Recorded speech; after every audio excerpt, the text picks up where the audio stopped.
क्या नेपाल में फिर से राजतंत्र स्थापित हो सकता है? क्या यह संभव है? यह प्रश्न वर्ल्ड रिसर्च टीवी नेपाल से बहुत बार पूछा गया है। इसका जवाब हम आपको विस्तार रूप से बताएंगे। अंतिम तक यह विश्लेषण देखते रहें।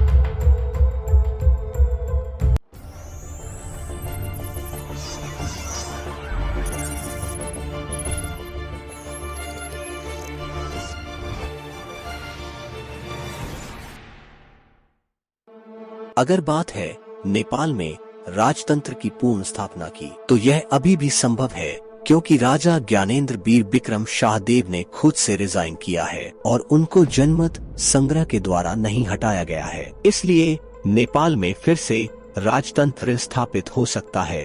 पर आपके मन में यह प्रश्न जरूर आया होगा, अगर नेपाल में फिर से राजतंत्र संभव है तो कैसे? इसे समझने के लिए आपको यह समझना होगा कि अभी नेपाल के राजा ज्ञानेंद्र शक्तिहीन हैं। उनकी राजनीतिक शक्ति नेपाल के गणतंत्रवादी नेताओं के पास है और वही नेपाल को चला रहे हैं।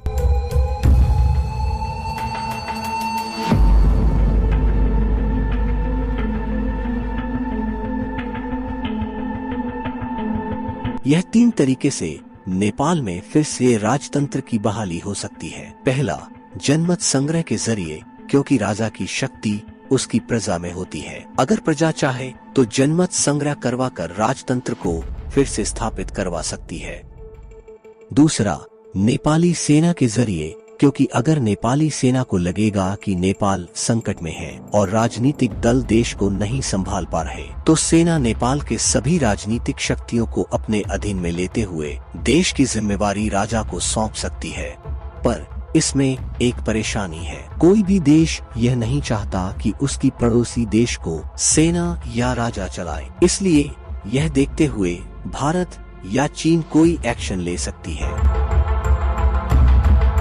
तीसरा, राजनीतिक दलों की सहमति से, अगर सभी राजनीतिक दल एक साथ समर्थन करें तो संविधान के जरिए ही नेपाल में राजतंत्र की बहाली हो सकती है। पर ऐसा होने का कम ही चांस है, क्योंकि नेपाल के कई राजनीतिक दल इसका विरोध भी करेंगे, क्योंकि अगर राजतंत्र आया तो उनको राजा के अधीन काम करना पड़ेगा और सब कुछ का हिसाब राजा को देना पड़ेगा।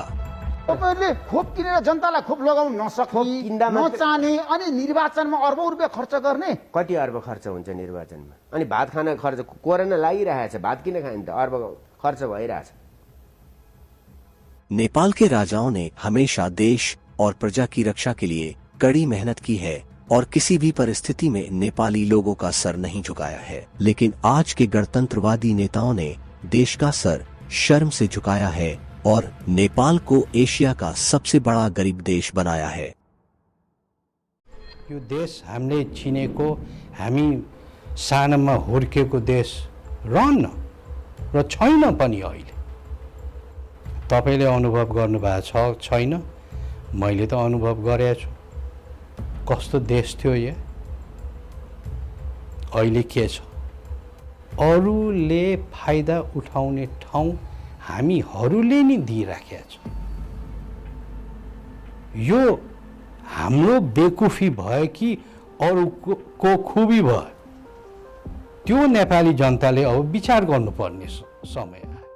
इस वीडियो को अंत तक देखने के लिए आपका बहुत बहुत धन्यवाद। अगर आपको यह वीडियो अच्छी लगी तो कृपया वर्ल्ड रिसर्च टीवी नेपाल को सब्सक्राइब जरूर करें। हम फिर से वापस आएंगे एक और विषय लेकर, तब तक के लिए हमें विदा दें।